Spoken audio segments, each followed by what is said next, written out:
स्त्री कुणाला म्हणायचं मायबाप? स्त्री कुणाला म्हणायचं? आल्या गेल्याचा आदर, आल्या गेल्याचा आदर, जे करते सासू सासऱ्यांची कदर, जे घेते नेहमी डोक्यावर पदर, तिलाच म्हणा इंडियन मदर. पण आता लय मदर झाल्या, रंगारंगाच्या मदर झाल्या. ओ रंगारंगाच्या मदर झाल्या. जुन्या बाया, जुन्या काळात होतं, जुन्या काळात वेगळं होतं, या काळात वेगळं होतं. आता या काळात वेगळं म्हणजे कसं? या काळात वेगळं म्हणजे कसं?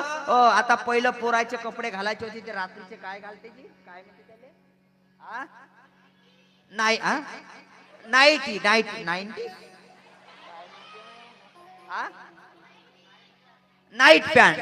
ते रात्रीचे पोरं घाले नाही का ते नाईट पॅन्ट. आता बायाचे निघाले ते रात्रीचे कपडे घालायचे. ते काय घालते बाया रात्रीचं? गाऊन. गाऊन, गाऊन. त्याचं नावच गाऊन आहे. सारं जाते वाहून त्यालेच म्हणते गाऊन. ते बरं गाऊन आहे. घरी नवाडी पाहुणीन आलं तिचं माप घ्यायचं काम नाही, तिले डायरेक्ट उशीची खोडच घालून द्यायचं काम आहे. कुठून आणलं ना कुठून नाही का मायांनो. आज या फॅशनच्या मागे लागू नका. आपण छत्रपती शिवाजी महाराजाच्या महाराष्ट्रात राहतो. आज त्या छत्रपती शिवाजी महाराजांच्या आईने अंगभर कपडे घातले, डोक्यावर पदर घेतला, कपाळाला कुंकवाचा चंद्रकोर काढला.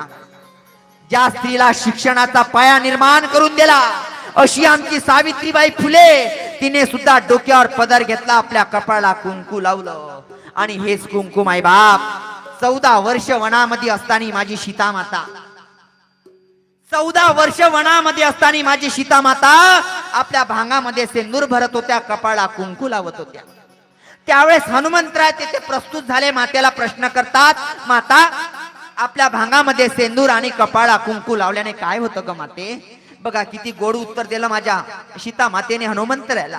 अरे हनुमंता, जेवढी महिला आपल्या भांगामध्ये सेंदूर कपाळाला कुंकू लावतील तेवढं मालकाचं आयुष्य वाढते.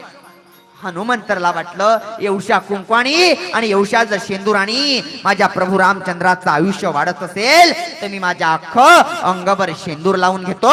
तेव्हापासून हनुमंतराय शेंद्री झाली. लक्षात ठेवा. तुम्ही कपाला टिकल्या लावताना त्याच्या खाली छोटंसं कुंकू लावा. आता कुंकूच राहिलं नाही. आता कुंकू राहिलं का? आता काय निघाली? टिकली. तिचं नावच टिकली आहे. टिकली तर टिकली नाही तर हुकली. बायाच्या कपाले टिकली दिसत नाही तबलेवाले महाराज.